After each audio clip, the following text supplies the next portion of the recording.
So here are the playoff teams for me so far. Desert Dogs, 8th ranked for me, 8-10 record, sneaking in. They were one of 3 teams I believe I had tied with 8-10, and based on tiebreakers, they got in. Barely though. Toronto Rock, 8-10. As I said earlier, I believe last week, I lose track of time. Maybe Monday. I said don't be surprised if Toronto Rock are in the finals.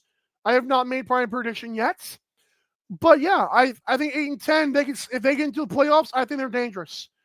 Number 6.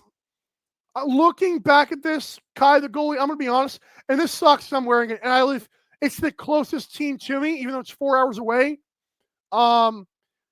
This is a cool, like the way this is like looking. I like the handshake there, but anyways, I'm I don't know. I don't want to say the word regret, but I'm reconsidering my playoffs for them. That's a lot of rookies, man. It's a lot of guys who have to step up. They could. I told you guys I'm banking on Brett Dobson being awesome. And I thought about that before me and him, like before he quoted me, so that I don't care about that. I'm hoping he steps up. If not, they're in trouble. All right, number 5 for me. Finishing with one of 5 only winning records for me this season, the Nighthawks at 10-8. Connor Fields and Brad McCauley have injuries. I know Frick said via loose mesh Fields is kind of banged up. We've heard that Brad McCauley, I believe, is on IR. That did come through a week ago.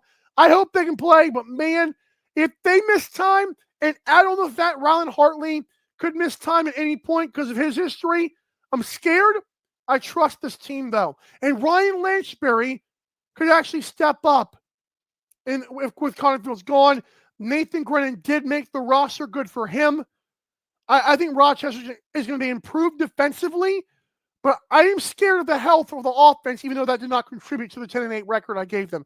Number 4, the Oshawa Firewolves, 12-6. You're like, 12-6? That's like, how is that only 4th? Wow. Oshawa has a bounce back year. Doug Jameson has become the most underrated goalie in the National Lacrosse League. Their defense is good and healthy again. Alex Simmons, I'm going to say it again, is a superstar. I think he's not just charismatic and positive when he gives interviews. He also is unafraid of the moment, as we saw in his rookie season. You add the fact that Ty Kurtz had a not good year last year, despite high volume. He's going to be better. Dyson Williams looks electric in the preseason clips we've seen. He looks more comfortable. Unbelievable. Number 3 for me, with a 14-4 record. I know some of you on Monday were like, what the heck? Yeah, Rush, 14-4. I think the Rush's ability to stay together, I think they might be the best road team again. Shiliano, I didn't think it was goalie of the year last year. So his step back for me, if he doesn't win it this year, stay tuned for that, I think is still what he did last year. Because I think he'll be that good again. I just don't think he's the reason I don't think he should be the goalie of the year last year. But I 1,000% believe him dropping off is only because he won't win the award this year. But like, he'll be fine again. That's the best part about this team is the guy who won the award. Matt Hossack won Defensive Player of the Year. He'll be great again. Messenger, Austin Shanks, as some people saying, could take another step. Ryan Keenan, Godley, the roster's so good. And again, I bring you back to that point last year where Jimmy Quinlan and Shiliano are visibly pissed off when the second half they got shut down of Game 3. They're watching that confetti rain down, and they're angry. They should be. Number 2, unveiled yesterday, also with a 14-4 record. I had the Buffalo Bandits.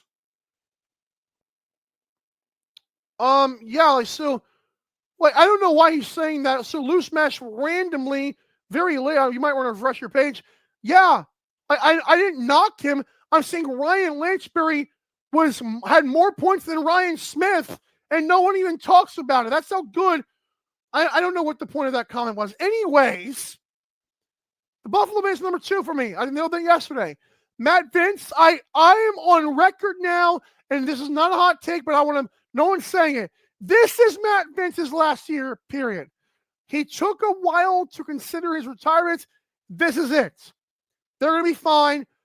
I think I'm scared to death. Not to death, that's a lie.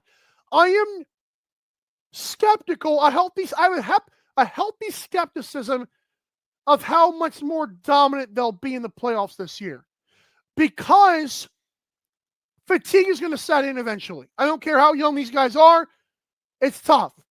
Losing Fraser and Kluche was a big deal. Losing Justin Martin was a big deal. Ryan Benesh, the fact the Bandits had to consider that doing the practice squad, and I know they released him because they had to manipulate the roster, that shows you he is not as good as he once was, and he might not be close to that. He'll still be good, but that is shocking. No, oh my God. Lansbury, if guys get injured, would step up. I don't think I took a shot at Lansbury. Maybe I did. I did not at all, though.